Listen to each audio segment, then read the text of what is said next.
Aquele dia marcou minha vida para sempre.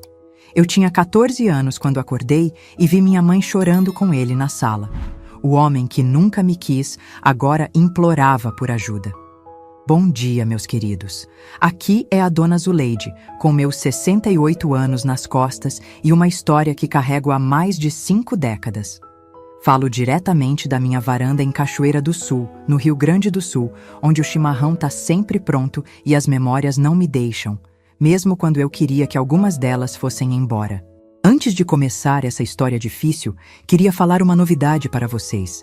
A equipe deste canal está fazendo um sorteio de R$ 500 e para participar é muito simples. Se inscreve aqui no canal da vovó, dá aquele joinha que não custa nada e me conta aqui nos comentários alguma curiosidade sobre você. Qual sua cor favorita, comida favorita, o que você mais gosta de fazer ou até mesmo de qual estado do Brasil você está assistindo. Isso ajuda tanto esta velha senhora a continuar dividindo suas histórias e, quem sabe, dar um pouco de força para quem está passando por coisas parecidas com o que vivi. Eu cresci sem pai. Não daquele jeito que a pessoa diz, cresci sem pai, mas via ele de vez em quando. Não, eu cresci sem saber direito que cara ele tinha.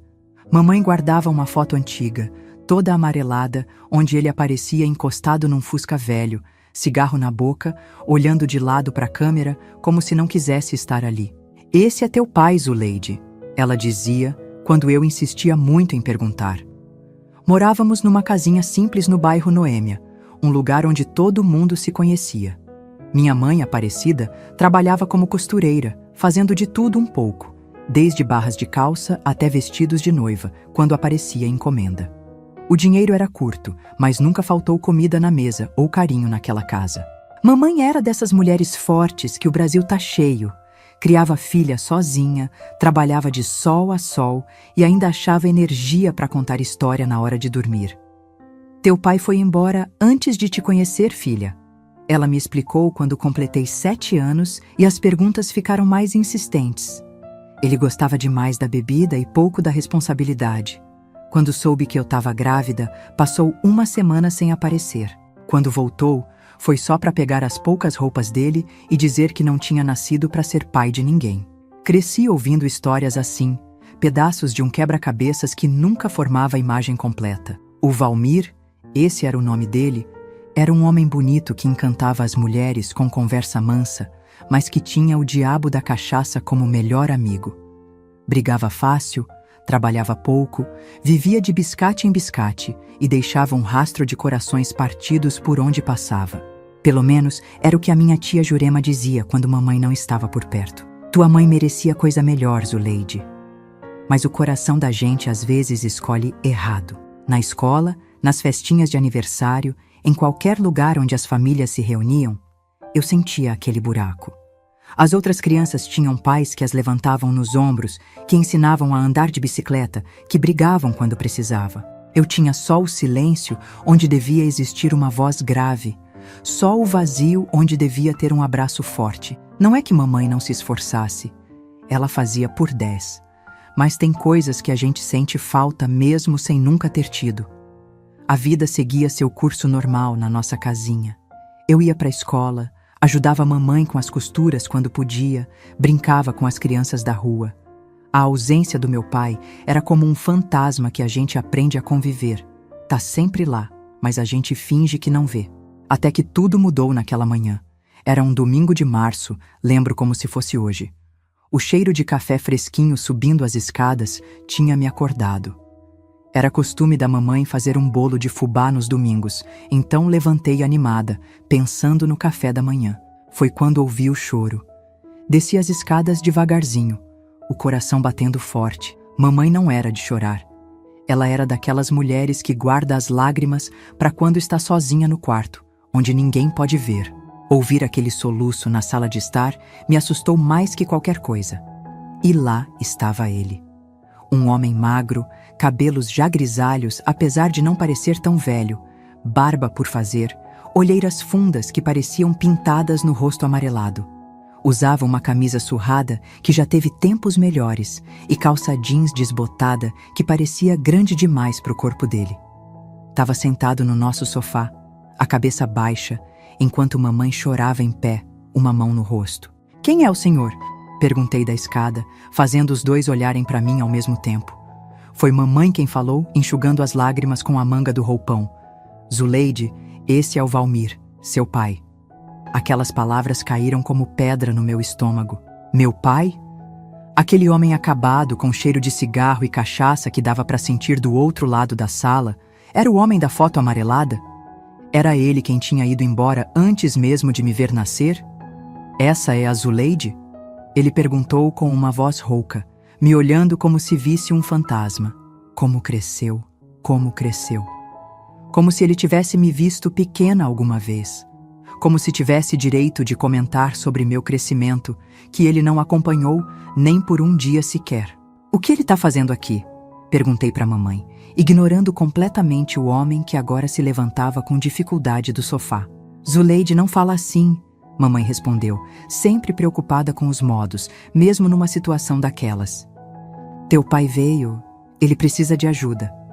Foi então que percebi o quanto mamãe parecia dividida. Tinha raiva nos olhos dela, mas também tinha pena. E talvez, lá no fundo, um restinho daquele amor que um dia sentiu por aquele homem.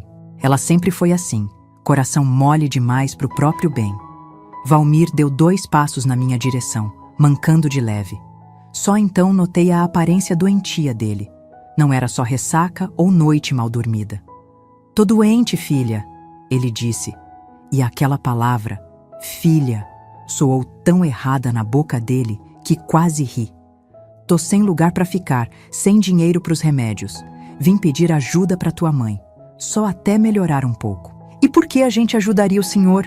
perguntei, descendo o resto da escada, a coragem crescendo dentro de mim. "O senhor lembrou que tinha filha agora? Depois de 14 anos? Zuleide!" Mamãe me repreendeu, mas dava para ver que no fundo ela se perguntava a mesma coisa. "Eu mereço isso", ele respondeu, surpreendendo a nós duas. "Mereço tua raiva, teu desprezo. Fui um pai ausente, um marido que não prestou. Mas tô pagando por isso agora. A bebida destruiu meu fígado. Os médicos disseram que não tenho muito tempo se não me cuidar direito. Não tenho para onde ir." Ele falava olhando para o chão, como se nem merecesse encarar a gente nos olhos. E talvez não merecesse mesmo. Mas tinha algo na voz dele, um cansaço, uma derrota, que fez até meu coração de adolescente revoltada amolecer um pouquinho. Mamãe pediu para eu subir para o meu quarto enquanto eles conversavam. Fui contrariada, mas obedeci. Pela fresta da porta, tentei ouvir o que falavam, mas só conseguia pegar pedaços da conversa. "Última chance, Aparecida. As coisas não são tão simples. Ela tem o direito de conhecer o pai, mesmo que...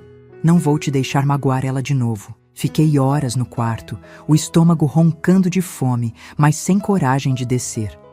Quando finalmente mamãe bateu na porta, já era quase hora do almoço. "Zuleide, precisamos conversar", ela disse, sentando na beirada da minha cama.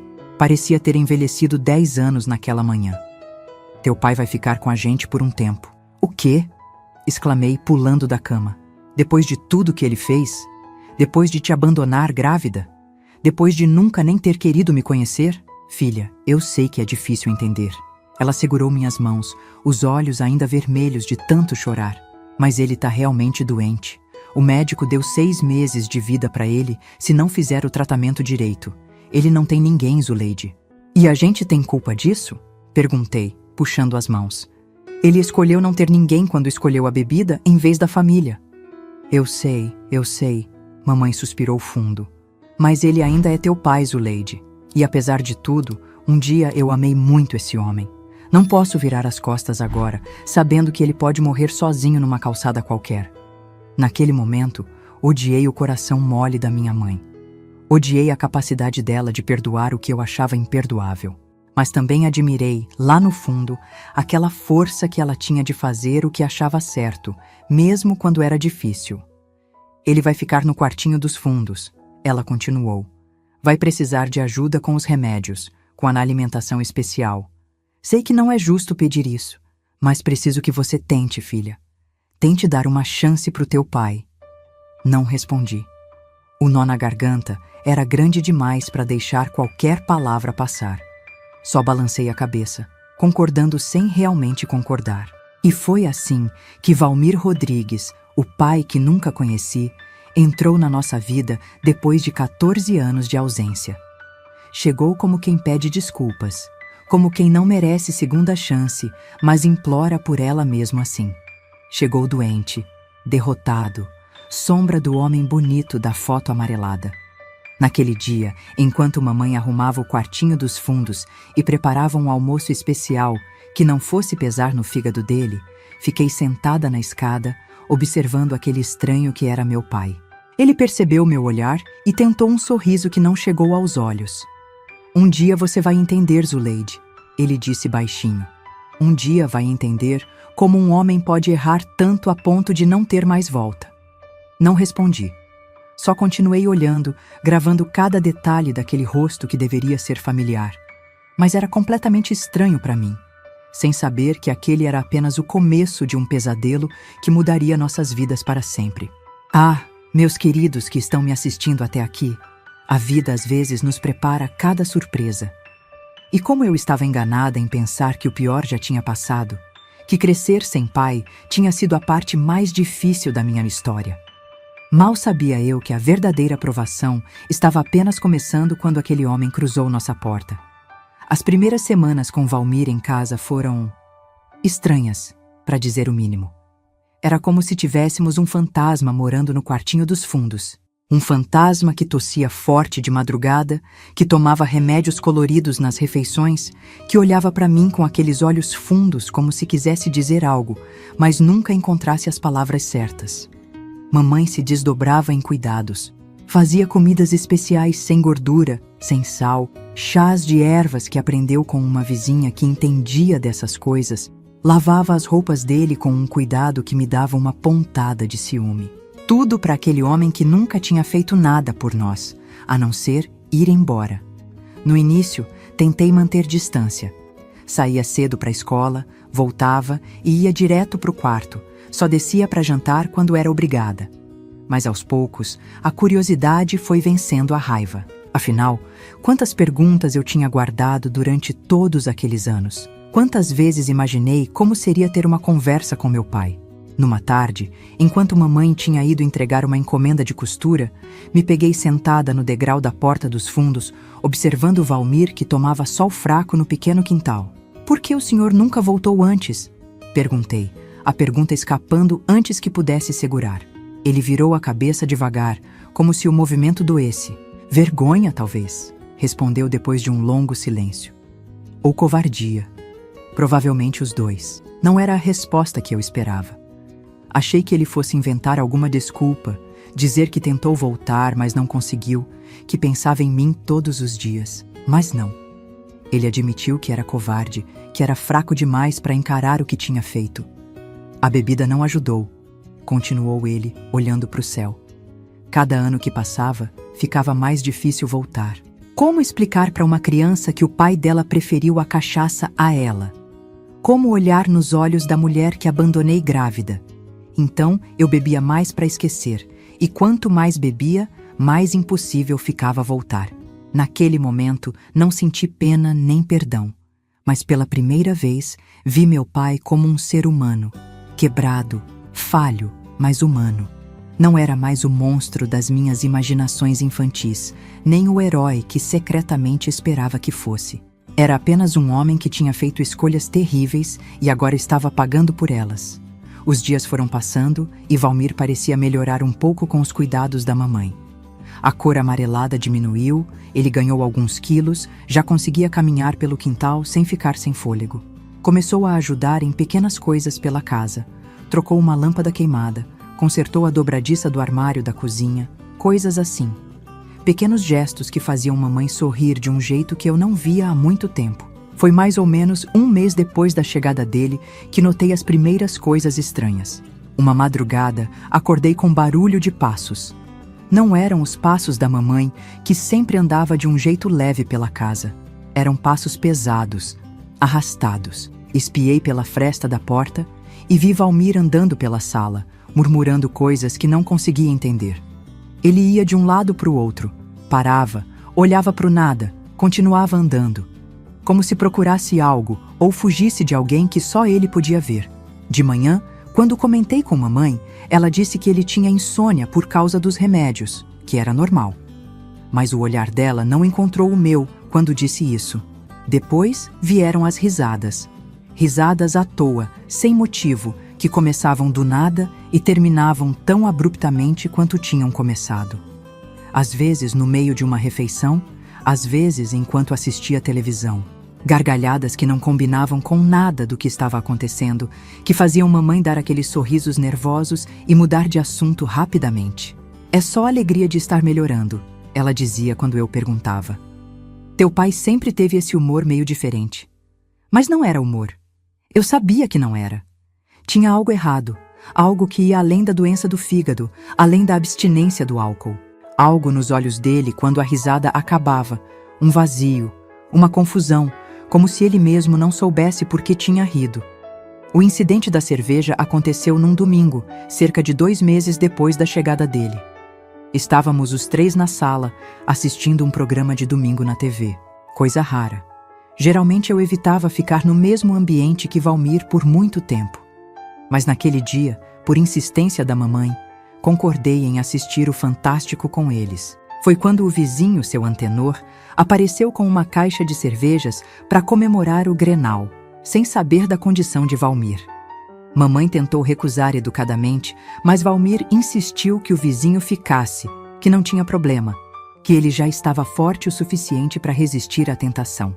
O clima ficou tenso na hora.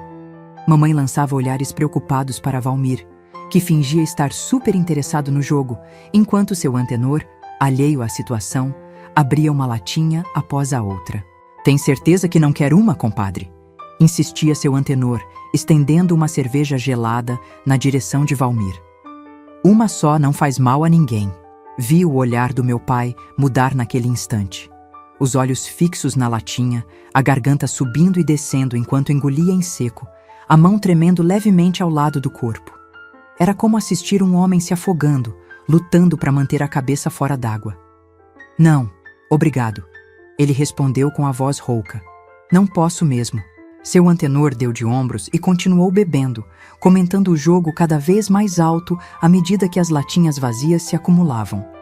Em algum momento, ele fez um gesto brusco enquanto reclamava do juiz, e a cerveja na sua mão derramou no nosso tapete da sala, aquele tapete bege que mamãe tinha comprado com tanto sacrifício, prestação por prestação. Ups, foi mal, riu seu Antenor, já meio alto. Depois a Aparecida dá um jeito nisso. Foi como se um interruptor tivesse sido ligado. Valmir levantou num pulo, o rosto vermelho, os olhos esbugalhados, apontando o dedo para o vizinho.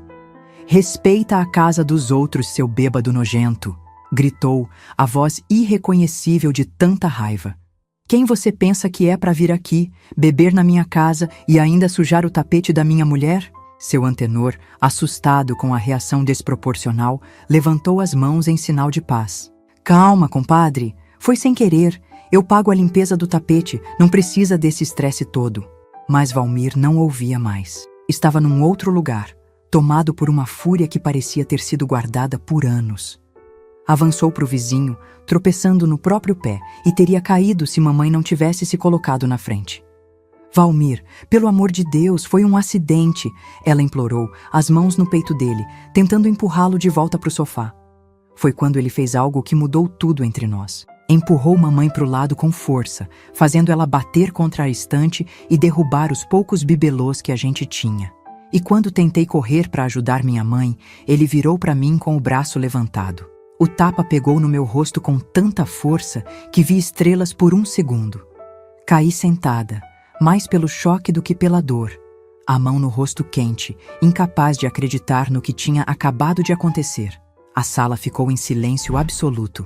Seu Antenor, de olhos arregalados, murmurou algo sobre resolver isso outro dia e saiu apressado, deixando a porta aberta atrás de si. Mamãe estava paralisada junto à estante, a mão na boca, os olhos cheios de lágrimas. E Valmir olhava para a própria mão como se ela tivesse agido por conta própria. Zuleide, ele murmurou, dando um passo na minha direção. Eu não queria, eu não sei o que, Fica longe de mim, gritei, me arrastando para trás até bater na parede. Não encosta em mim! O rosto dele se contorceu numa expressão que misturava vergonha, arrependimento e algo mais. Algo que só mais tarde eu entenderia que era o início da loucura que o consumia. Me desculpa, ele repetia, agora com lágrimas escorrendo pelo rosto enrugado. Me desculpa, filha. Eu não sei o que deu em mim. Foi a cerveja, o cheiro dela. Mexeu com minha cabeça. Mamãe finalmente saiu do transe e correu para me abraçar. Senti ela tremendo enquanto me ajudava a levantar, enquanto passava a mão de leve no meu rosto vermelho. Nunca mais. Ela disse com uma voz que nunca tinha ouvido antes. Firme, fria, definitiva. Nunca mais você encosta um dedo na minha filha, Valmir. Ou juro por Deus que chamo a polícia, doente ou não. Naquela noite, tranquei a porta do meu quarto e chorei até adormecer. Não pelas dores do tapa, embora meu rosto ainda ardesse. Chorei pela esperança perdida. Por algumas semanas, tinha permitido que uma pequena semente de esperança crescesse dentro de mim. A esperança de que talvez, só talvez, pudéssemos ser uma família normal. Que o arrependimento de Valmir fosse genuíno. Que ele realmente quisesse consertar o estrago que tinha feito nas nossas vidas. Aquele tapa não feriu só meu rosto. Feriu essa esperança frágil. Esmagou-a completamente. Nos dias que se seguiram, Valmir voltou a se isolar no quartinho dos fundos. Quase não aparecia para as refeições. E quando aparecia, mal falava, mal olhava para a gente. Mamãe continuava cuidando dele, levando comida, remédios, roupas limpas. Mas algo tinha mudado. O olhar dela estava diferente, mais cauteloso, mais distante. Como se ela finalmente tivesse acordado de um sonho e visto a realidade como ela era. Mas ainda não era o fim do pesadelo. Na verdade, era apenas o começo. As noites se tornaram o pior momento. Os passos dele pela casa ficaram mais frequentes, mais erráticos. Às vezes eu acordava com o barulho de coisas sendo arrastadas na sala, ou com a voz dele discutindo com ninguém. Falava sozinho por horas, alternando entre sussurros conspiratórios e gritos de raiva. Uma noite, escutei ele na cozinha. Fazia tanto barulho que achei que estava quebrando tudo. Quando mamãe levantou para ver o que era, a segui de longe, morrendo de medo do que iríamos encontrar. Valmir estava sentado no chão da cozinha, cercado de panelas e talheres que tinha tirado dos armários. Organizava tudo em fileiras perfeitas, murmurando algo sobre "eles não vão me achar aqui, e preciso proteger vocês duas". Mamãe conseguiu convencê-lo a voltar para a cama, falando baixinho, com calma, como se lidasse com uma criança assustada. Mas quando voltamos para o corredor, vi o terror nos olhos dela. Ela também não reconhecia mais aquele homem. Não era mais o Valmir que tinha abandonado a gente anos atrás, nem o Valmir doente e arrependido que tinha voltado pedindo ajuda. Era algo diferente. Algo quebrado além do conserto. No dia seguinte, enquanto Valmir dormia, ele agora passava grande parte do dia dormindo e a noite toda acordado. Mamãe me chamou para uma conversa séria. "Zuleide, teu pai não tá bem", ela disse, esfregando as mãos uma na outra, um gesto nervoso que tinha desde que me lembro. "Não é só o fígado. Tem algo errado com a cabeça dele. Acho que a gente devia mandar ele embora, mãe", respondi, a marca do tapa já sumida do meu rosto, mas ainda bem viva na minha memória. "Ele tá ficando perigoso." Mamãe balançou a cabeça, suspirando fundo. "Não posso fazer isso, filha. Ele não tem para onde ir. Não tem ninguém. E nesse estado, ele não duraria uma semana na rua. E a gente vai durar quanto tempo com ele aqui?" Perguntei, a voz mais dura do que pretendia. O olhar dela encontrou o meu, e vi ali o conflito que a destruía por dentro. O amor que um dia sentiu por aquele homem, o instinto de cuidar de alguém claramente doente, a responsabilidade de mãe de me proteger acima de tudo. "Vou levar ele no médico amanhã", ela decidiu finalmente. "Não é normal esse comportamento. Talvez precisem ajustar os remédios, talvez precise de outro tipo de ajuda." Concordei, aliviada por ela finalmente admitir que precisávamos de ajuda externa. que não podíamos lidar com aquilo sozinhas. Mas o amanhã trouxe coisas muito piores que qualquer consulta médica poderia resolver. Coisas que mudariam o curso das nossas vidas para sempre, que me marcariam de formas que nenhuma menina de 14 anos deveria ser marcada. Aquela noite, meus amores que estão me ouvindo, aquela noite do dia 17 de maio de 1971, foi quando nosso pequeno inferno particular se transformou num pesadelo sem fim. Foi quando descobri que existem monstros de verdade neste mundo, e que às vezes eles têm o mesmo sangue que corre nas nossas veias. Fui acordada no meio da noite por um barulho que jamais vou esquecer enquanto viver. Não era um grito comum, desses que a gente ouve numa discussão ou quando alguém leva um susto. Era um som primitivo, desesperado, o tipo de grito que sai quando a pessoa está além do medo, além do desespero. Era a voz da minha mãe. O relógio na mesinha marcava 2h37 da madrugada. Sentei na cama num pulo, o coração batendo tão forte que parecia querer sair pela boca. Depois do grito veio um baque surdo, como se algo pesado tivesse caído no chão. Depois, silêncio. Um silêncio pior que qualquer grito. Fiquei paralisada por alguns segundos, aqueles momentos em que o corpo ainda não consegue obedecer ao cérebro. A parte racional de mim dizia para ficar quieta, trancar a porta, me esconder. Mas a outra parte, a que sabia que minha mãe estava lá embaixo e precisava de ajuda, me fez levantar e caminhar em direção à porta. Abri devagar, tentando não fazer barulho. O corredor estava escuro. Apenas um filete de luz vinha da sala lá embaixo. Desci a escada degrau por degrau, cada passo mais difícil que o anterior, como se meu corpo soubesse que o que eu ia encontrar mudaria minha vida para sempre. O que vi quando cheguei ao último degrau ficou gravado na minha mente como uma fotografia terrível que nunca desbota, nunca fica menos nítida com o passar dos anos. Mamãe estava caída no chão da sala, o corpo estranho, em uma posição que pessoa nenhuma escolheria ficar. Uma poça escura se espalhava embaixo da cabeça dela. O cabelo sempre tão arrumado, agora empapado num vermelho que parecia preto na luz fraca. E os olhos, meu Deus, os olhos abertos olhando para o nada, sem piscar, sem vida. Parado ao lado dela, segurando um abajur quebrado e ensanguentado, estava Valmir, meu pai. A camisa do pijama manchada do mesmo vermelho escuro que se espalhava no chão. Os olhos arregalados como os de um animal acuado. A respiração ofegante de quem acabou de fazer um grande esforço. Pai? A palavra escapou como um sussurro, minha voz tão fraca que nem parecia minha.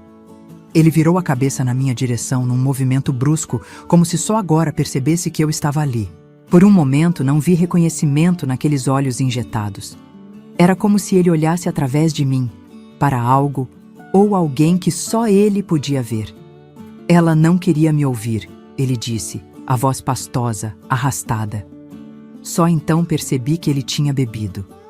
O cheiro de cachaça era forte mesmo àquela distância. Eu disse que eles estavam vindo atrás de nós, que precisávamos fugir, mas ela não queria me ouvir. Dei um passo para trás, a compreensão do que estava acontecendo me atingindo como um soco no estômago. Mamãe estava morta. Meu pai a tinha matado. E agora estávamos só nós dois na casa. Ele completamente fora de si, ainda segurando a arma do crime. Você matou a mamãe, falei, as lágrimas finalmente vindo, embaçando minha visão. Não! Ele gritou, largando o abajur que caiu com um baque surdo no tapete manchado. Não matei ninguém, foi um acidente. Ela caiu, bateu a cabeça. Eu só queria que ela me ouvisse. Ele deu um passo na minha direção, as mãos estendidas como se quisesse me alcançar. Instintivamente, recuei mais, subindo um degrau da escada. Algo no meu movimento pareceu despertar algo nele. O olhar mudou, focou em mim de verdade pela primeira vez. Você vai contar para eles, não vai? Perguntou, a voz subitamente mais baixa, mais controlada, mais assustadora. Vai dizer que eu matei ela. Vão me prender de novo. De novo? A palavra escapou antes que eu pudesse pensar. Um sorriso estranho se formou no rosto dele. Um sorriso que não combinava em nada com a cena macabra ao nosso redor. Sua mãe nunca contou? Passei 3 anos preso antes de conhecer ela. Briga de bar, esfaqueei um sujeito que não pagou uma dívida. Ele riu, um som horrível naquele momento. Aparecida era a única que não sabia do meu passado. Ou fingia não saber. Mulher tola, sempre acreditando no melhor das pessoas. Cada palavra dele era como uma faca torcendo na ferida aberta que era meu coração naquele momento. Como ele podia falar assim da mulher que acabara de matar? Da mulher que o acolheu mesmo depois de tudo que ele fez? Não vou deixar você estragar tudo agora, ele continuou, agora caminhando decidido na minha direção. Não vou voltar para a cadeia, não depois de tudo que passei. Virei e subi a escada correndo, o terror me dando uma força que não sabia que tinha. Ouvi os passos pesados dele atrás de mim, subindo os degraus 2 a 2, apesar da idade e da doença. Entrei no meu quarto e tentei fechar a porta, mas ele já estava lá, empurrando com o ombro, forte demais para mim. Para, pai! Por favor! Gritei, sabendo que não adiantava, que não havia vizinhos perto o suficiente para ouvir, que estávamos sozinhos naquele pesadelo. Ele conseguiu empurrar a porta com força suficiente para me fazer cair para trás, batendo contra a cama. Entrou no quarto e fechou a porta atrás de si, virando a chave na fechadura. O barulho do metal girando soou como uma sentença final. Não queria que as coisas fossem assim, ele disse, parado sobre mim, bloqueando qualquer rota de fuga. Eu realmente queria ser um pai para você, Zuleide. Queria consertar as coisas, mas agora é tarde demais. O que aconteceu a seguir é algo que tento todos os dias da minha vida esquecer, mas não consigo. A memória está lá, sempre fresca, sempre dolorosa, como uma ferida que nunca cicatriza completamente. Ele se jogou sobre mim com todo o peso do corpo, me imobilizando contra a cama.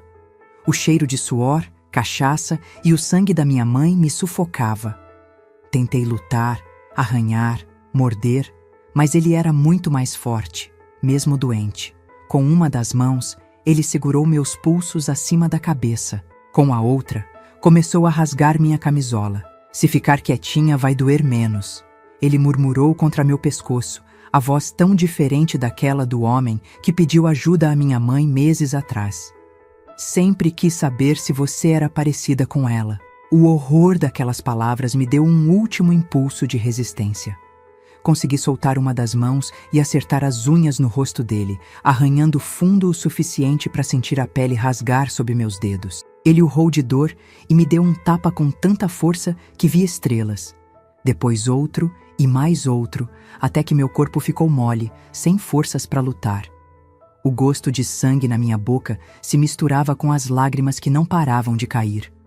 O que se seguiu foi o pior pesadelo que uma menina de 14 anos poderia viver. As mãos ásperas percorrendo meu corpo, a dor lancinante, os sussurros nojentos no meu ouvido, o peso dele me esmagando contra o colchão onde tantas noites eu tinha dormido em segurança. Não sei quanto tempo durou. Pode ter sido minutos ou horas. O tempo perde o significado quando você está no inferno. Em algum momento, minha mente simplesmente desligou, como um mecanismo de defesa. Era como se eu estivesse flutuando acima da cena, observando de longe o que acontecia com aquela menina na cama, incapaz de ajudar, incapaz de parar aquilo. Quando finalmente acabou, ele desabou ao meu lado, ofegante, bêbado demais agora para se manter consciente. Em minutos, estava roncando alto, um braço pesado ainda jogado sobre mim como uma corrente. Fiquei deitada, imóvel. Por quanto tempo não sei dizer. Meu corpo inteiro doía, por dentro e por fora. Senti algo quente e pegajoso entre as pernas, mas não conseguia olhar. Não queria confirmar o que já sabia.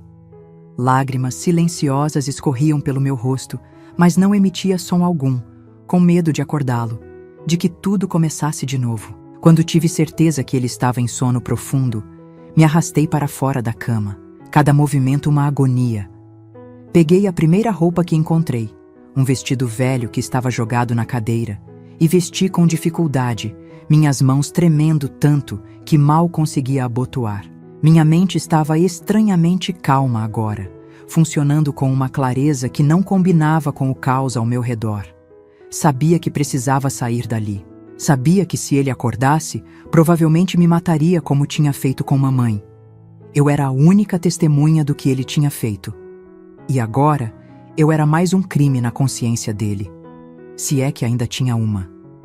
A janela do meu quarto dava para o telhado da varanda. Não era uma queda tão grande, mas ainda assim assustadora para uma menina que nunca tinha feito nada parecido. Abri a janela com cuidado para não fazer barulho, o vento frio da madrugada batendo no meu rosto, dando uma falsa sensação de limpeza depois de tudo que tinha acontecido. Olhei uma última vez para o homem que era meu pai, agora roncando na minha cama, inconsciente do mal que tinha feito, da vida que tinha destruído. Primeiro a da minha mãe, depois a minha. Senti um ódio que nunca tinha experimentado antes, um ódio tão grande que por um segundo pensei em pegar a tesoura na minha escrivaninha e acabar com ele ali mesmo, enquanto dormia. Mas não podia. Não era uma assassina. Não seria como ele. Com cuidado, passei pela janela e me sentei no telhado da varanda, sentindo as telhas ásperas sob minhas pernas machucadas. O céu começava a clarear levemente. Devia ser por volta das 5 da manhã. Logo o dia nasceria, como se nada tivesse acontecido, como se o mundo não tivesse acabado de desmoronar para uma menina de 14 anos em Cachoeira do Sul. Arrastei-me até a beira do telhado e olhei para baixo. A queda era maior do que parecia de dentro do quarto. Lá embaixo havia um canteiro com as flores que mamãe tanto cuidava. Margaridas, amor perfeito, essas flores simples que ela adorava. Por um momento, a imagem dela regando aquelas plantas me atingiu com tanta força que quase perdi o equilíbrio. Nunca mais veria minha mãe. Nunca mais sentiria o abraço dela, o cheiro de lavanda que ela sempre tinha, o som da risada dela nas raras vezes em que se permitia relaxar. Respirei fundo, engolindo o soluço que ameaçava escapar. Não podia fazer barulho agora. Precisava ser forte, por mim e pela memória da minha mãe. Com cuidado, virei de barriga para baixo e comecei a me pendurar pela beirada do telhado, os pés procurando apoio na coluna da varanda. A dor no meu corpo protestava a cada movimento, mas a adrenalina e o medo me davam forças para continuar. Meus pés finalmente encontraram a coluna de madeira e comecei a descer, abraçada a ela como se fosse um mastro de navio em meio a uma tempestade. Quando estava quase chegando ao chão, meus braços fraquejaram e caí de costas no canteiro de flores. O impacto foi abafado pela terra fofa, mas ainda assim, doloroso o suficiente para me deixar sem ar por alguns segundos. Fiquei deitada ali, entre as flores da mamãe, olhando para o céu que clareava cada vez mais. Uma parte de mim queria simplesmente ficar ali, deixar que as horas passassem, que a vida acabasse junto com a noite. Que sentido tinha continuar depois de tudo que tinha acontecido? Mas outra parte, mais forte, mais determinada, a parte que minha mãe tinha criado com tanto amor e sacrifício, me empurrou para levantar, para sobreviver, para buscar justiça pelo que aquele monstro tinha feito. Com esforço, me coloquei de pé. Olhei uma última vez para a casa que tinha sido meu lar durante toda a vida. A casa onde tantas memórias felizes tinham sido criadas. A casa que agora guardava o corpo da minha mãe e o monstro que a matou. Então comecei a andar, ou melhor, a me arrastar em direção à rua. Não tinha um plano claro, só sabia que precisava encontrar ajuda. Precisava encontrar alguém que acreditasse em mim, que pudesse parar Valmir antes que ele fugisse, antes que fizesse mal a mais alguém. Lembrei do tenente Acácio, que morava algumas ruas abaixo da nossa. Ele não era exatamente um vizinho, mas mamãe sempre falava bem dele. Dizia que era um homem honesto, correto, um dos poucos policiais em quem se podia confiar. Ele tinha ajudado quando a casa da dona Jurema, nossa vizinha idosa, foi assaltada ano passado. Com esse destino em mente, comecei a andar o mais rápido que meu corpo machucado permitia. As ruas estavam desertas àquela hora. Cachoeira do Sul ainda dormia, alheia à tragédia que tinha acontecido na casa da costureira Aparecida. Cada passo era uma agonia, cada respiração um esforço. Mas continuei andando, movida pelo desespero, pelo medo, pela necessidade de fazer alguém acreditar no pesadelo que tinha vivido. Quando finalmente cheguei à rua do Tenente Acácio, o sol já tinha nascido completamente. As primeiras pessoas começavam a sair para o trabalho, olhando curiosas e assustadas para aquela menina machucada, com o vestido rasgado e manchado, cambaleando pela calçada como se estivesse bêbada. A casa dele era fácil de reconhecer, a única da rua com uma bandeira do Brasil hasteada no pequeno jardim da frente. Arrastei-me até o portão e toquei a campainha. Minhas forças quase no fim, o mundo começando a girar ao meu redor. A porta se abriu e vi um homem alto, de cabelos grisalhos cortados rente, usando uma camiseta branca e calça de pijama. Ele olhou para mim confuso por um segundo. Então seus olhos se arregalaram em reconhecimento e horror. Meu Deus, menina! O que aconteceu com você? Abri a boca para responder, para contar tudo, para implorar por ajuda. Mas nenhum som saiu. Em vez disso, o mundo escureceu ao meu redor e senti meu corpo cair, como se todas as cordas que me mantinham em pé tivessem sido cortadas de uma só vez. A última coisa que lembro antes de perder a consciência foi dos braços fortes me segurando antes que eu atingisse o chão, e uma voz grave gritando para alguém chamar uma ambulância. Depois, só escuridão. Uma escuridão misericordiosa que, por algumas horas, me livrou das memórias daquela noite que tinha destruído minha infância, minha inocência, minha vida inteira. Ah, meus queridos que estão me ouvindo, como é difícil reviver essas memórias, mesmo depois de tantos anos. Às vezes me pergunto se deveria enterrá-las de vez, deixar que o passado fique no passado. Mas algo dentro de mim diz que contar essa história é importante. Não só para mim, como uma forma de exorcizar esses demônios, mas também para quem está ouvindo, para que saibam que é possível sobreviver mesmo ao pior dos pesadelos. Que é possível reconstruir a vida, mesmo quando parece que não sobrou nada para reconstruir. E foi isso que tive que fazer depois daquela noite terrível de maio de 1971. Reconstruir do zero, tijolo por tijolo, uma vida que parecia irremediavelmente destruída. Acordei num quarto de hospital, o cheiro de desinfetante invadindo minhas narinas, o bip constante de uma máquina ao lado da cama marcando os segundos, lembrando que, apesar de tudo, eu ainda estava viva.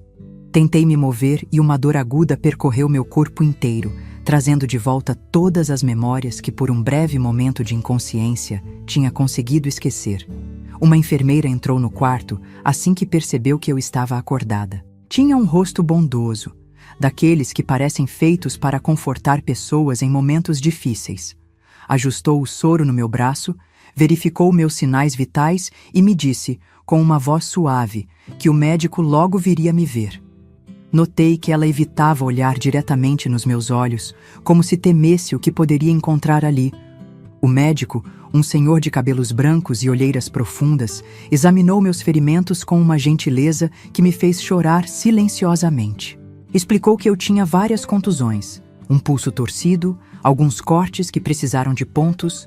Falou de outras coisas também, coisas que uma menina de 14 anos não deveria ter que ouvir, sobre exames, evidências, procedimentos. Usou palavras técnicas que eu não entendia completamente, mas cujo significado terrível captava mesmo assim. Quando terminou o exame, disse que tinha algumas pessoas que precisavam falar comigo. Vi o medo nos olhos dele ao dizer isso, como se temesse que aquela conversa fosse me quebrar de vez.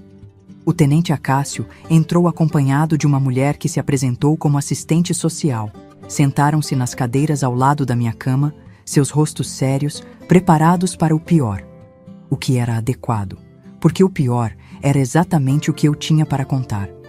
Com voz trêmula no início, depois mais firme à medida que as palavras encontravam seu caminho, contei tudo. Sobre a volta do meu pai meses atrás, os comportamentos estranhos, o tapa, as noites de insônia, e então sobre aquela madrugada, o grito da minha mãe, o baque surdo, o sangue no chão da sala, os olhos dela abertos para o nada. Contei sobre a confissão embriagada dele, sobre como tentei fugir, sobre o que aconteceu no meu quarto. Durante todo o relato, o tenente Acácio tomava notas em um pequeno caderno, o rosto cada vez mais sombrio. A assistente social segurava minha mão, apertando-a gentilmente nos momentos em que minha voz falhava, em que as lágrimas tornavam impossível continuar. Quando terminei, um silêncio pesado caiu sobre o quarto, quebrado apenas pelo bip insistente da máquina. Aquele som que parecia cada vez mais uma acusação. Você está viva, enquanto minha mãe não estava mais. Já mandamos uma viatura até sua casa, disse finalmente o tenente Acácio, fechando o caderno. Vamos encontrar seu pai, Zuleide. Ele vai pagar pelo que fez. Mas algo no tom dele me disse que havia mais. Algo que ele não queria me contar. Algo que tornaria aquele pesadelo ainda pior, se é que isso era possível. O que foi? Perguntei, reconhecendo a hesitação no olhar dele. Tem algo que vocês não estão me dizendo. O tenente trocou um olhar rápido com a assistente social, que assentiu levemente, como se desse permissão para continuar. Quando a viatura chegou na sua casa, seu pai já não estava mais lá. Ele disse finalmente, escolhendo as palavras com cuidado. Encontraram sua mãe, exatamente como você descreveu. Estamos procurando Valmir agora. Temos homens nas estradas, nas estações de ônibus, em todos os lugares que ele poderia tentar fugir. A ideia de que ele tinha escapado, de que estava em algum lugar lá fora enquanto eu estava presa naquele hospital, me encheu de um terror que nenhuma palavra pode descrever. E se ele viesse atrás de mim? E se tentasse terminar o que começou? Ele não vai te encontrar, disse a assistente social, como se lesse meus pensamentos. Você está segura aqui. Há um policial na porta do seu quarto e vai continuar assim até pegarmos seu pai. Assente, tentando acreditar naquelas palavras, tentando encontrar conforto onde parecia impossível. Nos dias que se seguiram, fiquei no hospital, recuperando-me fisicamente enquanto minha mente tentava processar tudo o que tinha acontecido. Recebi a visita da minha tia Ivone, irmã da minha mãe, que morava em Santana do Livramento, na fronteira com o Uruguai. Ela chorou abraçada comigo por horas, murmurando palavras de consolo que não conseguiam penetrar a muralha de dor que tinha erguido ao meu redor. Foi ela quem organizou o enterro da minha mãe, poupando-me daquele último golpe. Não pude ir. Ainda estava no hospital. Ainda era considerada frágil demais, tanto física quanto emocionalmente. Às vezes me pergunto se isso foi uma bênção ou uma maldição. Não ter podido me despedir da minha mãe deixou um vazio que nunca foi realmente preenchido. Uma semana depois, quando os curativos já tinham sido removidos e os pontos começavam a cicatrizar, recebi a notícia. Valmir continuava foragido. A polícia tinha seguido várias pistas. Várias testemunhas achavam ter visto alguém com a descrição dele, mas nada concreto. Era como se ele tivesse desaparecido no ar. Vou te levar para minha casa, disse tia Ivone, sentada na beira da minha cama de hospital. Já conversei com os médicos, com a assistente social, com o delegado. Você vai morar comigo em Santana agora. É melhor assim, longe daqui, longe das lembranças. Não respondi. O que poderia dizer? Não tinha mais uma casa para voltar. Não podia imaginar entrar naquela sala e ver o lugar onde minha mãe tinha morrido. Não podia subir aquelas escadas e entrar no quarto onde... Não conseguia nem completar o pensamento. Quando? Foi tudo o que perguntei. Amanhã, se você se sentir bem o suficiente, respondeu ela, ajeitando uma mecha do meu cabelo atrás da orelha, um gesto tão parecido com o que mamãe fazia que senti as lágrimas voltarem.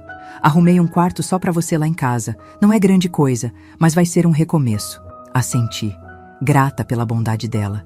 Pela chance de fugir daquela cidade que agora guardava apenas pesadelos para mim. Quando saí do hospital no dia seguinte, uma viatura nos esperava. Não era só uma cortesia, era proteção. Mesmo com Valmir desaparecido há uma semana, ninguém queria arriscar. Ele poderia estar em qualquer lugar, esperando uma oportunidade. A viagem até Santana do Livramento foi longa e silenciosa. Tia Ivone tentou puxar conversa algumas vezes, falando sobre a cidade, sobre como eu ia gostar da escola nova, sobre os primos que mal me conheciam, mas estavam ansiosos para me receber. Respondi com monossílabos, incapaz de corresponder àquele esforço, ainda presa demais nas memórias daquela noite. Quando chegamos à casa dela, uma construção simples, mas aconchegante na periferia da cidade, fui recebida pelo tio João, marido da tia Ivone, um homem calado, mas de olhar gentil, e pelos meus primos, Ricardo e Marcelo, alguns anos mais velhos que eu. Todos me trataram com um cuidado que beirava a reverência, como se eu fosse feita de vidro e pudesse quebrar a qualquer toque mais brusco. E talvez fosse mesmo assim que eu me sentia, frágil, quebrada, remendada às pressas, mas com rachaduras que nenhum cuidado conseguiria consertar completamente. As primeiras semanas na casa da tia Ivone foram um borrão de pesadelos, consultas com psicólogos, depoimentos formais para a polícia que ainda procurava Valmir. Eu mal saía do quarto, mal comia, mal falava. O peso da perda, do trauma, da violência sofrida era como uma pedra gigante no meu peito, tornando difícil até respirar. Foi numa dessas noites de insônia, cerca de um mês depois de chegar a Santana, que ouvi uma conversa que não deveria ter ouvido. Tia Ivone e tio João falavam na cozinha, as vozes baixas mas audíveis no silêncio da madrugada. Ligaram de Cachoeira hoje, dizia tio João. Parece que o Valmir foi visto de novo por lá. Meu sangue gelou. Ele tinha voltado? Estava na minha cidade, talvez na minha casa? Meu Deus, será que nunca vamos nos livrar desse pesadelo? A voz de tia Ivone tremia. O que ele quer? Por que não foge de vez? Quem sabe o que se passa na cabeça de um monstro daqueles? Respondeu tio João com amargura. Talvez esteja procurando a menina, talvez queira terminar o que começou. Não diz uma coisa dessas nem brincando, exclamou tia Ivone. Já avisei a polícia daqui, eles vão ficar de olho, fazer rondas extras no bairro. E João, por favor, você e os meninos, não deixem a Zuleide sozinha, nem por um minuto. Voltei para a cama com o coração disparado, o medo que tinha começado a diminuir, voltando com força total. Ele estava me procurando. Não tinha acabado. Nunca acabaria enquanto ele estivesse lá fora, livre. Naquela noite, tomei uma decisão. Não podia continuar vivendo assim, com medo, escondida, fazendo meus tios e primos viverem em constante estado de alerta. Não era justo com eles, não era justo comigo. Precisava encontrar uma forma de encerrar aquilo de uma vez por todas. Nos dias que se seguiram, comecei a prestar mais atenção nas conversas, nos noticiários locais, em qualquer informação sobre Valmir. Descobri que ele tinha sido visto várias vezes em Cachoeira, sempre perto da nossa antiga casa, sempre à noite. A polícia montava tocaias, mas ele parecia ter um sexto sentido, desaparecendo antes que pudessem pegá-lo. Então, num domingo, enquanto arrumava a mesa para o almoço, ouvi algo no rádio que tio João escutava na varanda. Um repórter falava sobre os preparativos para a festa de São João em Cachoeira do Sul, mencionando que, apesar dos recentes acontecimentos que tinham chocado a cidade, a tradição seria mantida.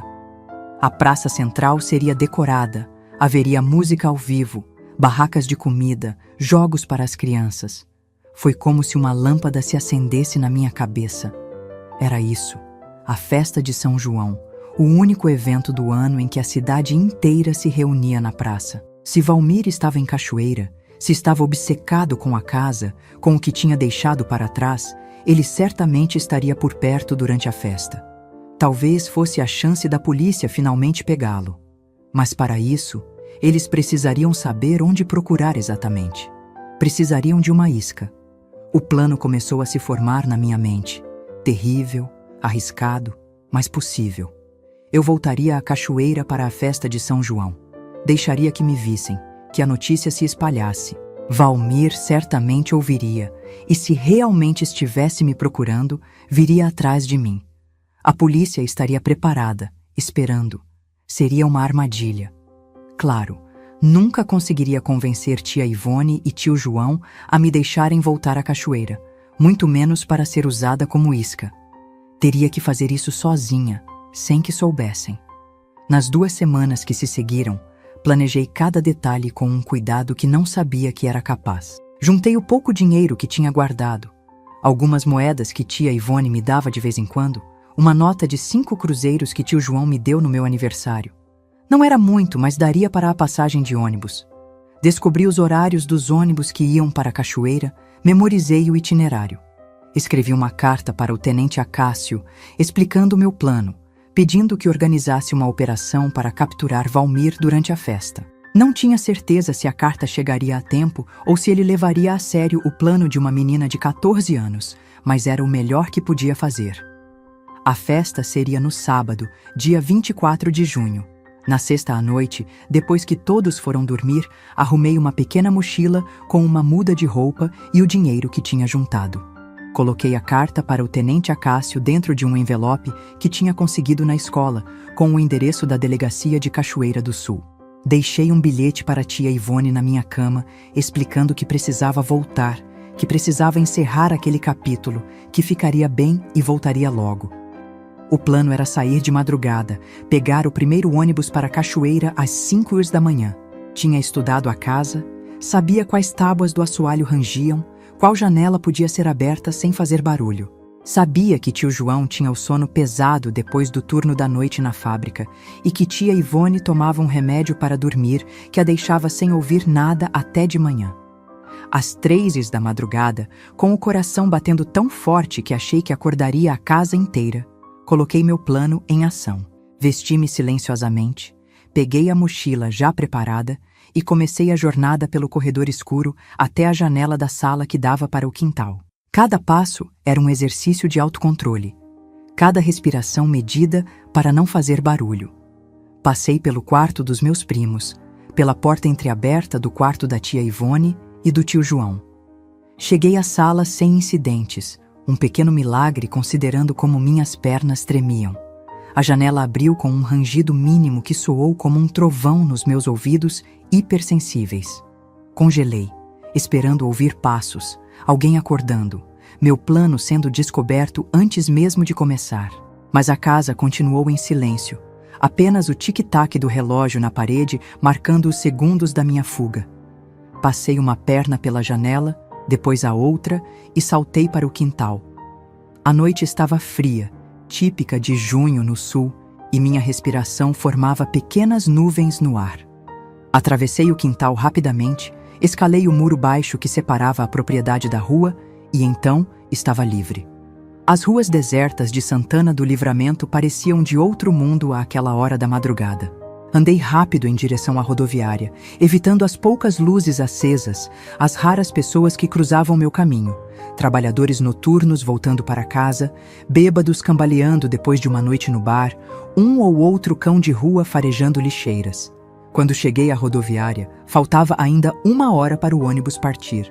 Sentei-me num canto escuro, a mochila apertada contra o peito, alternando entre o medo de ser descoberta e levada de volta e o terror do que estava prestes a fazer.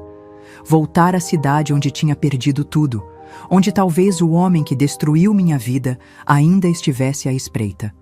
Mas havia uma determinação nova em mim, um fogo que não existia antes. Estava cansada de ser a vítima, de viver com medo. Queria que aquele pesadelo acabasse, queria justiça pela minha mãe, queria poder seguir em frente sem olhar constantemente por cima do ombro. O ônibus chegou pontualmente às 5 da manhã. Comprei a passagem com as mãos trêmulas, metade de mim esperando que o cobrador perguntasse o que uma menina tão jovem estava fazendo viajando sozinha àquela hora. Mas ele apenas pegou o dinheiro, entregou o bilhete e voltou a ler seu jornal, completamente alheio ao drama que se desenrolava à sua frente. Sentei-me no fundo do ônibus quase vazio, olhando pela janela enquanto as luzes de Santana do Livramento ficavam para trás. No horizonte, o sol começava a nascer, pintando o céu com tons de laranja e rosa que pareciam deslocados em meio à escuridão da minha missão. A viagem para a Cachoeira duraria cerca de 5 horas. 5 horas para pensar, para duvidar, para quase desistir e voltar atrás. 5 horas para fortalecer minha resolução, para lembrar do corpo da minha mãe no chão da sala, para sentir novamente o peso daquele monstro sobre mim. Quando o ônibus finalmente entrou na cidade que tinha sido meu lar por 14 anos, senti um nó na garganta que quase me sufocou. Nada tinha mudado. As mesmas ruas, as mesmas casas, os mesmos rostos nas calçadas. Era como se o tempo tivesse parado, como se os eventos terríveis daquela noite de maio não tivessem abalado os alicerces daquele lugar como tinham abalado os meus. Desci na rodoviária com as pernas bambas, não só pela longa viagem, mas pelo peso do que estava prestes a fazer. Meu primeiro destino era a delegacia, para entregar a carta ao tenente Acácio pessoalmente, para explicar meu plano cara a cara. As ruas estavam movimentadas, decoradas para a festa de São João que começaria naquela noite. Bandeirinhas coloridas cruzavam de um lado a outro. Barracas estavam sendo montadas na praça central. O cheiro de quentão e pinhão já começava a perfumar o ar. Caminhei rápido, de cabeça baixa, temendo ser reconhecida antes da hora. Mas à medida que me aproximava da delegacia, notei algo estranho. Havia uma movimentação incomum. Carros de polícia com as luzes ligadas, pessoas se aglomerando na frente do prédio.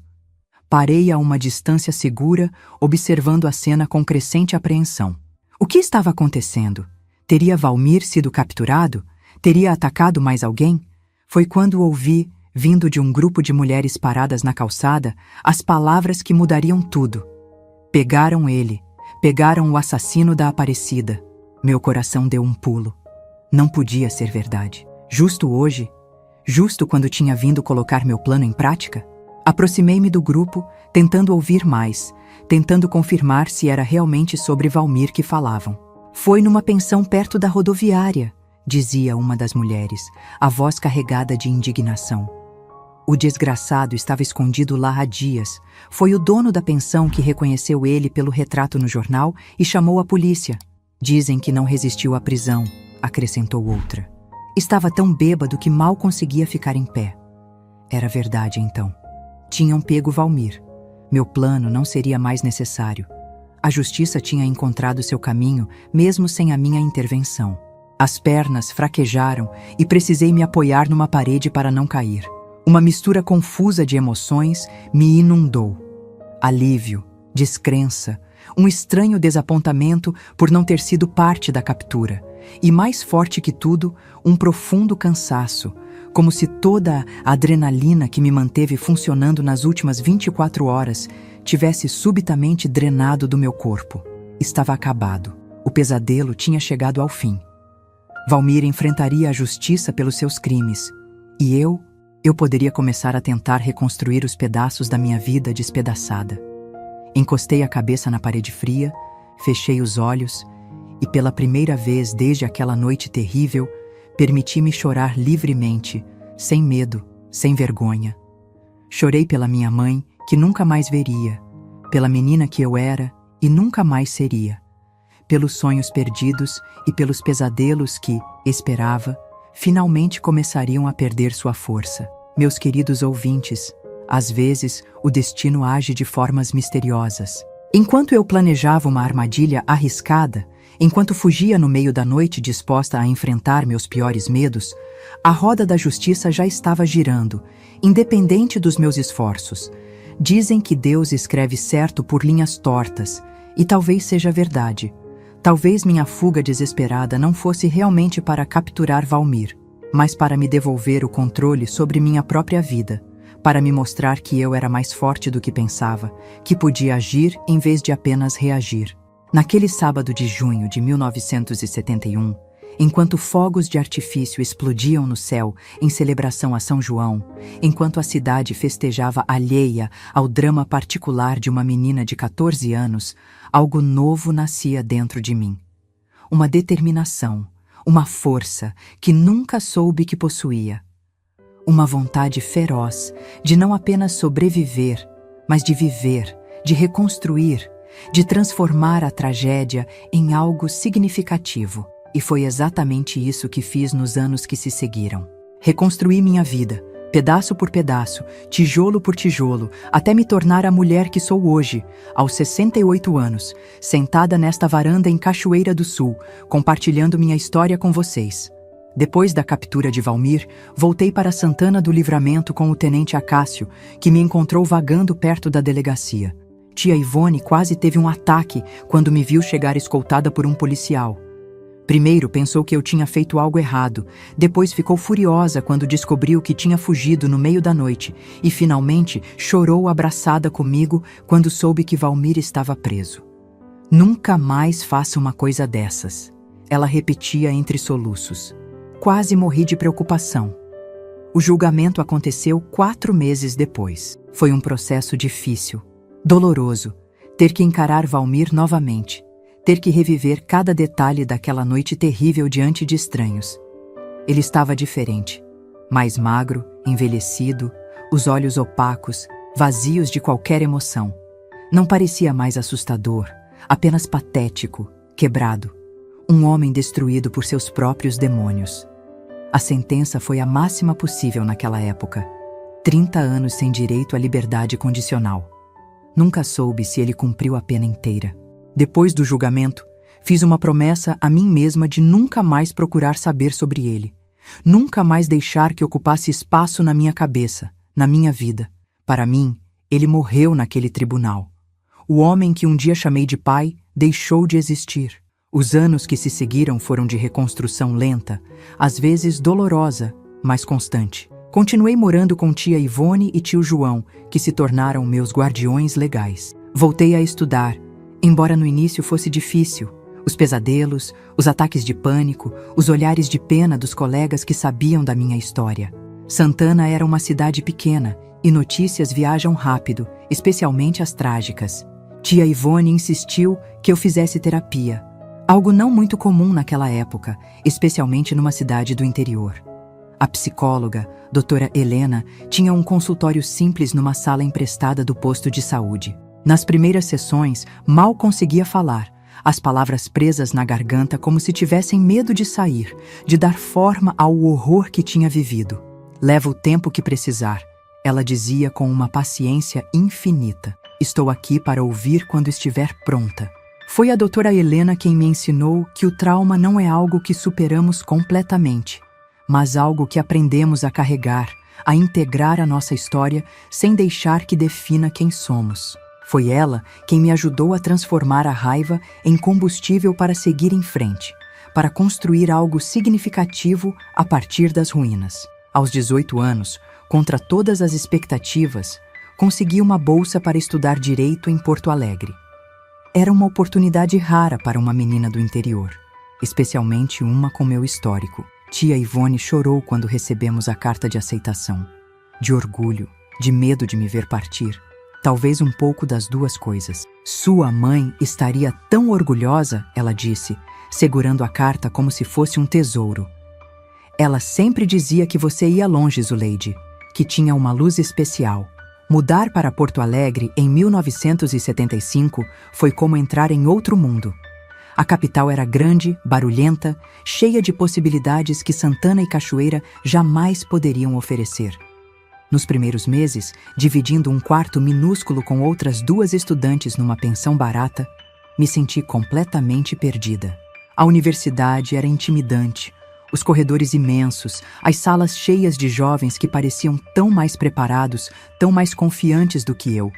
Sentia-me uma impostora, como se a qualquer momento alguém fosse descobrir que eu não pertencia àquele lugar, que carregava segredos sombrios demais para estar entre pessoas normais.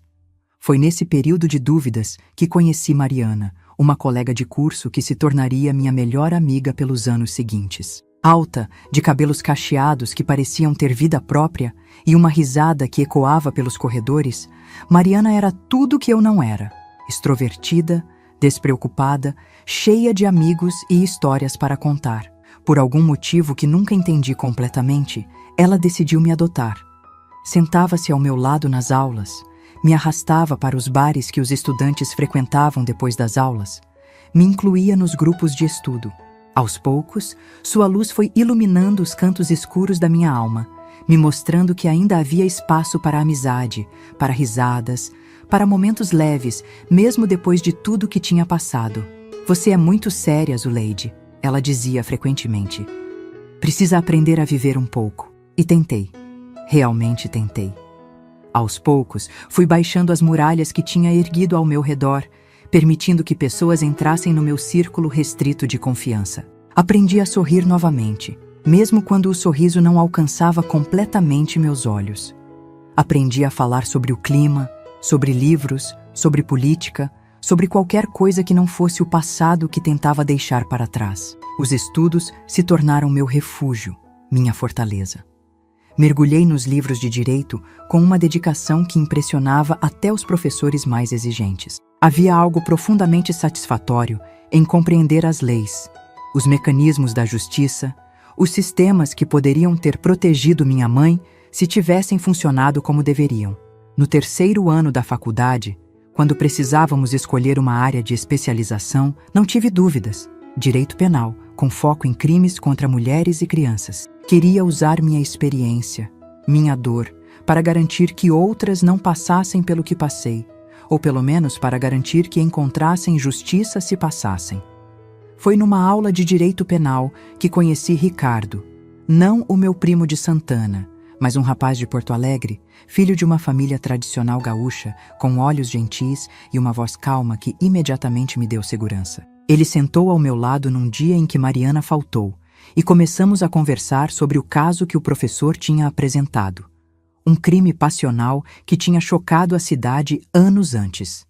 Não concordo com a abordagem da defesa, ele disse, e havia uma convicção em sua voz que me cativou imediatamente. Não existe crime passional. Existe crime. Ponto final. Paixão não é desculpa para tirar uma vida. Aquelas palavras reverberaram dentro de mim como um sino. Era exatamente o que pensava, o que acreditava firmemente. Mas nunca tinha ouvido ninguém expressar com tanta clareza. Naquela época, ainda era comum a ideia de que crimes por amor eram de alguma forma menos graves, mais compreensíveis. Ouvir alguém, especialmente um homem, rejeitar completamente essa noção foi como encontrar um aliado inesperado. Nossa amizade cresceu naturalmente ao longo do semestre. Estudávamos juntos na biblioteca, discutíamos casos, compartilhávamos livros e artigos. Ricardo era brilhante, com uma mente afiada e um senso de justiça que parecia tão alinhado ao meu que às vezes era como se lesse meus pensamentos. Demorei para perceber que estava me apaixonando. Ou talvez soubesse, mas tentava negar. Depois do que tinha passado, a ideia de intimidade com um homem me aterrorizava. Os poucos encontros que tinha tentado nos anos anteriores, sempre incentivada por Mariana, tinham terminado em ataques de pânico, em noites de insônia repletas de pesadelos. Mas Ricardo era diferente. Nunca pressionava, nunca invadia meu espaço, nunca fazia perguntas sobre meu passado que eu não estava pronta para responder. Tinha uma paciência que parecia infinita, uma gentileza que desarmava minhas defesas mais sólidas. Nosso primeiro beijo aconteceu numa noite chuvosa, depois de um longo dia na biblioteca, preparando um trabalho sobre reincidência criminal. Estávamos caminhando em direção à parada de ônibus, compartilhando um guarda-chuva pequeno demais para dois. E de repente, ele parou, me olhou com aqueles olhos que pareciam enxergar muito além da superfície e perguntou se podia me beijar. O fato de ele ter perguntado, de ter esperado minha permissão explícita, significou mais para mim do que ele poderia imaginar. Foi o primeiro momento em anos em que senti que tinha controle completo sobre meu corpo, sobre quem podia ou não me tocar. Disse sim, e quando seus lábios tocaram os meus, gentilmente, sem pressa, algo que tinha estado congelado dentro de mim começou lentamente a derreter. Nosso relacionamento avançou no ritmo que eu precisava. Lento, respeitoso, baseado mais em conversas profundas e momentos de compreensão mútua do que em qualquer aspecto físico. Ricardo nunca me pressionou por mais do que eu podia dar. Nunca mostrou frustração quando eu recuava, quando os pesadelos voltavam, quando o passado se interpunha entre nós. Foi para ele que finalmente contei toda a minha história, numa noite estrelada no nosso último ano de faculdade. Estávamos sentados num banco do Parque da Redenção, o lugar onde costumávamos passar os domingos de sol. As palavras saíram difíceis no início, depois em torrentes que não conseguia mais controlar. Falei sobre minha infância sem pai, sobre sua volta repentina, sobre os comportamentos estranhos, sobre aquela noite fatídica que tinha alterado para sempre o curso da minha vida. Ricardo ouviu em silêncio, segurando minha mão, os olhos fixos no meu rosto, sem julgamento, sem pena, apenas uma compreensão profunda e uma raiva contida pelo que tinha acontecido comigo. Quando terminei, exausta, esvaziada, ele me abraçou, e no calor daquele abraço senti algo que não sentia desde a morte da minha mãe. Segurança completa, a certeza de que nada de mal poderia me alcançar enquanto estivesse ali. Você é a pessoa mais forte que já conheci, ele disse simplesmente, e havia uma admiração genuína em sua voz que fez meu coração se expandir. E se me permitir, quero passar a vida inteira tentando ser digno da sua confiança, do seu amor. Nos casamos em 1979, logo após a formatura. Foi uma cerimônia pequena, apenas os amigos mais próximos da faculdade, tia Ivone e tio João, meus primos de Santana e a família de Ricardo. Escolhi um vestido simples, sem muitos adornos. Queria algo que representasse o novo começo, a simplicidade, a verdade que tinha encontrado ao lado dele. Nossa vida juntos começou num apartamento pequeno, no centro de Porto Alegre. Ricardo entrou para o escritório de advocacia do pai, enquanto eu consegui uma posição como assistente no Ministério Público, trabalhando diretamente com casos de violência doméstica. Um departamento que estava apenas começando a se formar, numa época em que esses crimes ainda eram tratados como assuntos de família, não como a violação grave de direitos que realmente são. O trabalho era difícil, muitas vezes devastador. Cada mulher que atendia, cada criança traumatizada que via nos corredores do fórum, trazia de volta flashes do meu próprio passado. Mas havia também uma satisfação profunda em poder fazer a diferença, em usar minha dor como ferramenta para ajudar outras, em transformar a tragédia em propósito. Em 1982, nossa primeira filha nasceu, Aparecida, em homenagem à minha mãe. Segurá-la nos braços pela primeira vez foi como um milagre, um lembrete de que a vida continua, de que mesmo das cinzas mais escuras podem nascer as coisas mais belas. 3 anos depois, veio Antônio, nosso segundo filho, completando nossa pequena família. A maternidade trouxe desafios que não esperava, medos irracionais de que algo aconteceria com meus filhos, pesadelos recorrentes onde não conseguia protegê-los, momentos de pânico quando ficava sozinha com eles. A terapia, que nunca tinha abandonado completamente, se tornou novamente parte essencial da minha rotina. É normal, explicou minha nova terapeuta em Porto Alegre. O trauma não desaparece, apenas muda de forma. Agora que você é mãe, seus medos antigos encontraram um novo foco. Com paciência, com o apoio constante de Ricardo, aprendi a lidar com esses medos, a não deixar que controlassem minha relação com meus filhos. Aprendi a ser uma mãe presente, amorosa, protetora sem ser sufocante, forte sem ser rígida. Os anos foram passando. Fui promovida no Ministério Público, eventualmente me tornando a primeira mulher a coordenar o Departamento de Crimes contra Vulneráveis em Porto Alegre. Ricardo abriu seu próprio escritório, especializado em direitos humanos. Nossos filhos cresceram, estudaram, seguiram seus próprios caminhos. Aparecida se tornou médica, Antônio escolheu a música, tornando-se professor de violão no conservatório da cidade. Hoje, olhando para trás aos meus 68 anos, vejo uma vida que nunca imaginei que seria possível naquela noite de terror em 1971.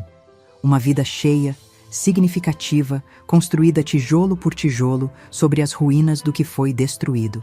Uma vida que honra a memória da minha mãe, que transforma sua morte prematura e violenta em algo que ajudou a salvar outras mulheres, outras crianças. Os pesadelos nunca desapareceram completamente. Ainda há noites em que acordo suando frio, o coração disparado. A sensação de mãos me segurando contra minha vontade tão real que preciso acender a luz para me certificar de que estou segura, de que foi apenas mais um sonho. Ainda há dias em que certos barulhos, certos cheiros me transportam instantaneamente de volta àquela casa em Cachoeira do Sul, àquele quarto, aquele momento. Mas aprendi que isso é parte de quem sou, não tudo o que sou. O trauma me moldou, mas não me definiu. As cicatrizes estão lá, visíveis para quem sabe onde procurar, mas não são a primeira coisa que as pessoas veem quando olham para mim. Veem a juíza aposentada, a mãe, a avó de 3 netos lindos, a mulher que ajudou a mudar a forma como o sistema judicial trata crimes contra mulheres e crianças no Rio Grande do Sul. Voltei à Cachoeira do Sul há 5 anos, depois de mais de 4 décadas longe. Ricardo já tinha partido. Um infarto fulminante o levou enquanto dormia. Um adeus tranquilo depois de 35 anos de amor, que me curou de formas que nunca achei possíveis. Os filhos estavam estabelecidos em suas próprias vidas e senti um chamado inexplicável para retornar às minhas raízes, para fechar o círculo. Comprei uma casa pequena, não muito longe de onde cresci. Nos primeiros meses, foi difícil. As memórias estavam em cada esquina, em cada rosto mais velho que reconhecia das minhas lembranças de infância. Mas aos poucos, novas memórias começaram a se sobrepor às antigas. Novos amigos, novos lugares favoritos, uma nova rotina que não tinha nada a ver com o passado sombrio. A casa onde cresci não existe mais. Foi demolida anos atrás para dar lugar a um pequeno mercado. De certa forma, foi um alívio. Não precisava passar por ali todos os dias. Não precisava ver o lugar onde perdi tudo. Foi aqui, nesta varanda onde estou sentada agora, conversando com vocês, que comecei a pensar em compartilhar minha história. Não como uma confissão, não como um pedido de pena, mas como um testemunho de que é possível reconstruir a vida mesmo depois das perdas mais devastadoras, de que é possível encontrar propósito na dor, de que é possível amar novamente mesmo quando o coração foi quebrado da pior maneira possível. Meus queridos que me acompanharam até aqui, agradeço de coração por ouvirem minha história. Não é fácil falar sobre coisas tão dolorosas, mas sinto que é importante. Importante para mim, como uma forma de libertação, e talvez importante para alguém que esteja assistindo e passando por seu próprio vale de sombras neste momento. Se você está sofrendo, se está perdido na escuridão como eu estive, saiba que não está sozinho. Saiba que há um caminho para fora, mesmo que pareça impossível de encontrar agora. Saiba que a vida tem uma capacidade incrível de renovação, de cura, de recomeço. Antes de me despedir, queria pedir um favorzinho do coração. Se essa história tocou você de alguma forma, dá aquele joinha e se inscreve aqui no canal da vovó. Isso ajuda muito a levar essa mensagem de esperança para mais pessoas que talvez estejam precisando ouvir que é possível sobreviver, é possível recomeçar, é possível encontrar luz mesmo nos momentos mais escuros. E não se esqueça de entrar no nosso grupo de WhatsApp. O link está na descrição do vídeo. Lá compartilhamos todos os dias histórias reais de outras vovós que, como eu, enfrentaram tempestades na vida e encontraram força para seguir em frente. É uma comunidade linda de apoio mútuo, onde ninguém julga ninguém, onde todas as dores são acolhidas e todas as vitórias são celebradas juntas. Um abraço apertado desta vovó que, apesar de tudo, acredita no amor, na força da justiça e na capacidade que todos temos de nos reconstruir, não importa quantas vezes a vida tente nos derrubar. Que Deus cuide de cada um de vocês. Até mais!